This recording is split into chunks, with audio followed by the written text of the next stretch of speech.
Dubai পুলিশের হাতে সাবেক আইজিপি বেনজির আহমেদ গ্রেপ্তার হওয়ার রেশ কাটতে না কাটতেই এবার আলোচনায় প্রায় 10 কোটি টাকা ব্যয়ে নির্মিত তার এই ডুপ্লেক্স বাংলোটি। নিরিবিলি পরিবেশে 2022 সালে 24 কাঠা জমির উপর নির্মিত বিলাসবহুল অবসর যাপনের এই কেন্দ্রটি তার গোপন আড্ডাখানা ছিল।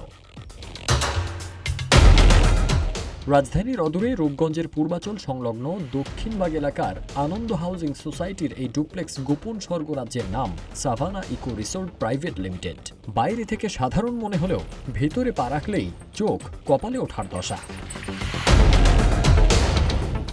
অবৈধ সম্পদ অর্জনের অভিযোগে দুদকের জালে আটকা পড়েন বেনজির আহমেদ। আদালতের নির্দেশে 2024 সালের 6 জুন সিলগালা করে দেওয়া হয় এই ডুপ্লেক্স বাংলোর প্রধান ফটক। বর্তমানে বাড়িটির নিয়ন্ত্রণ সম্পূর্ণ সরকারের হাতে।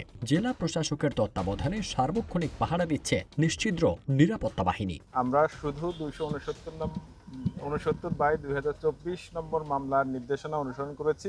সে মামলার নির্দেশনা ছিল যে এই ভবনের ইনভেন্টরি করে মামলাকে আমরা কোর্টে প্রডিউস করার জন্য নির্দেশনা ছিল। আমরা জাস্ট তালিকা করেছি।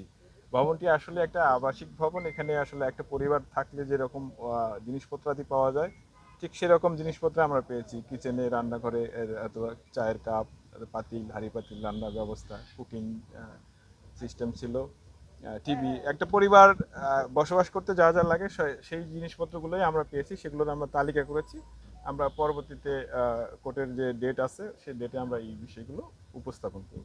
না, এটা আসলে আমরা ইনভেন্টরি করা হলে আসলে এর মধ্যে যেন নির্ভুলভাবে আমরা তথ্যগুলো উঠিয়ে আনতে পারি। কোর্টকে যেন নির্ভুলভাবে, যেহেতু আমরা এটা ব্যবস্থাপনার দায়িত্ব পেয়েছি, কোর্ট থেকে নির্দেশনা দেওয়া হয়েছে। ইনভেন্টরি হচ্ছে একটা কি কি জিনিসপত্র আছে সেগুলো একটা তালিকা তৈরি করা। ইনভেন্টরি, আমাদের ইনভেন্টরি গুলো ওইগুলো আমরা ওখানে বসে দেখেন, আমাদের সাথে প্রিন্টার আছে, ল্যাপটপ আছে, আমরা বসে বসে লিখছি। আমরা প্রিন্ট করে নিয়েছি এবং লিখেছি। কমিটি করতে আবার যাচাই করেছি, বারবার চেক করে আমরা যে ডকুমেন্টস তৈরি করেছি এটা জাস্ট কোর্টে উপস্থাপন করবে।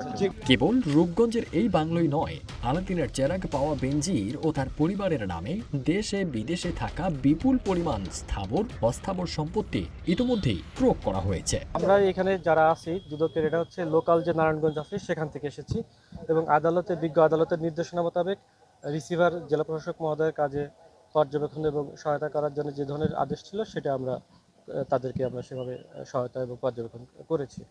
পরবর্তীতে যে এখানে যেটা আপনারা জানেন যে এটা একটা ইনভেন্টরি হচ্ছে আপনার কি কি পাওয়া গেল তার একটা তালিকা তৈরি করা হয়েছে।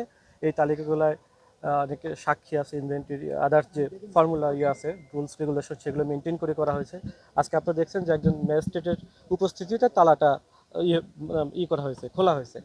তো এই টোটাল প্রসেসটাই জেলা প্রশাসক মহোদয়ের তরফ থেকে রিসিভারের তরফ থেকে কোর্টে দাখিল করা হবে, যে কোর্টের আদেশটা সঠিকভাবে প্রতীয়মান কিংবা যে জিনিসগুলো পাওয়া গেলে সেগুলো দাখিল করা হবে। পরবর্তীতে কোর্ট বিবেচনা করে সিদ্ধান্ত দিবে যে এটা পরবর্তী সিদ্ধান্ত কি আসবে।